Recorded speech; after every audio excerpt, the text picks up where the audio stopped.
A blue square, red and white stripes, a flag waving over your money. You see it on ATMs, on credit cards, on the buildings where you deposit your paycheck. It feels patriotic, trustworthy, American. But what if that flag is not a symbol of the nation? What if it is a sigil of capture? What if the stripes are not freedom but bars? And what if the blue square is not the sky but a digital prison? Welcome to Mysterious Encounters. This afternoon, we continue decoding the hidden symbols of the machine. Today, Bank of America. The flag, the colors, the name, what they are telling you, and what they are hiding. Bank of America's logo is a stylized American flag. Red and white stripes, a blue square where the stars should be. At first glance, it evokes loyalty, freedom, the founding fathers, but look closer. The stripes are not waving. They are parallel lines. Horizontal. Parallel lines are the geometry of enclosure fences, prison bars, cages. The red and white are not celebrating liberty, they're marking boundaries. In esoteric symbolism, the flag represents the nation as the container of your identity. Your money is American. Your bank is American. Your loyalty is to the flag. But the flag has been inverted. It no longer represents a country. It represents a system that has captured the country. The blue square where the stars should be is empty. No stars, no illumination, just a void. The stars representing guidance, destiny, divine order have been removed, replaced by nothing. You are pledging allegiance to an absence. The blue square in the Bank of America logo is not just a field for stars. It is a screen, a digital interface. The color is the same blue used by every major tech company, Facebook, Twitter, IBM. It is the blue of cold, efficient information. The square is a perfect square. That is important. A square is the shape of the material world, stable, bounded, predictable. Unlike the octagon of Chase Transitional or the arc of Citibank Bridge-In, the square says, this is where you live. This is your container.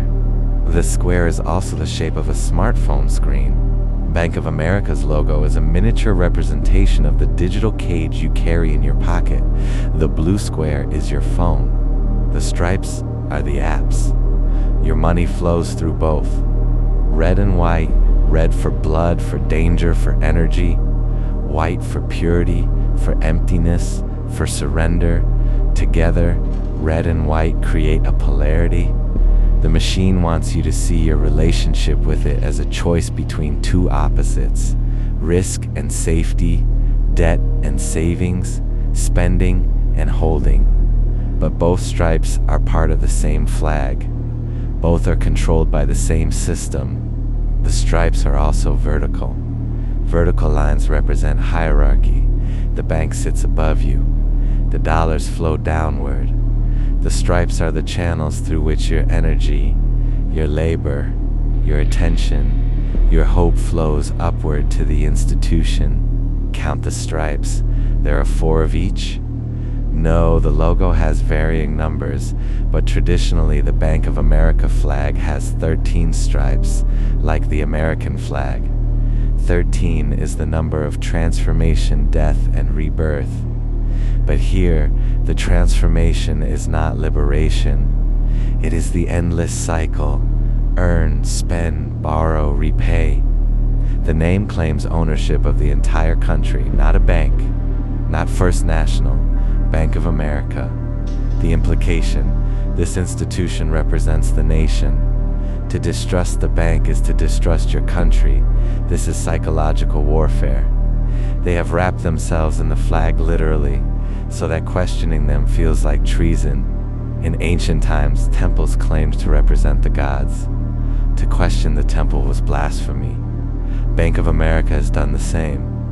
They have merged themselves with the symbol of national identity. You are not just a customer. You are a citizen of their financial empire.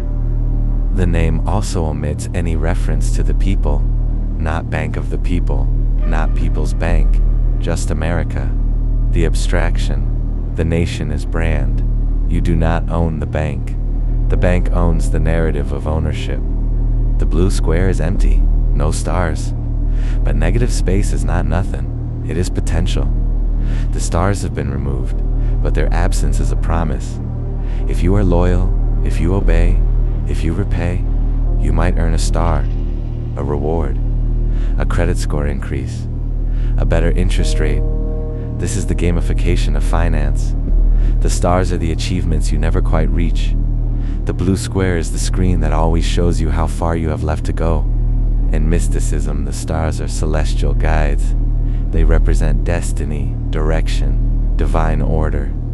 Bank of America has removed them from their flag to signal that you are on your own. The cosmos does not guide you. The algorithm does. What does the Bank of America logo really mean? One sentence: a digital cage disguised as a national flag, where your loyalty is extracted through empty promises and your energy flows upward through invisible bars. The square is your phone. The stripes are your debts. The blue is your dissociation, and the missing stars are your hope, perpetually deferred. Logos are not innocent. They are sigils designed to capture your identity and convert it into currency. Bank of America's flag is a cage. The blue square is a screen. The missing stars are your future, held just out of reach. But tonight, we ask a different question. Not what the machine has taken, but how we can take it back. How the awakened are building systems that the machine cannot capture.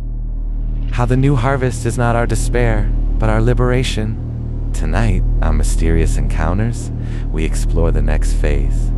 The machine evolves, but so do we. Tonight's case file, the new harvest.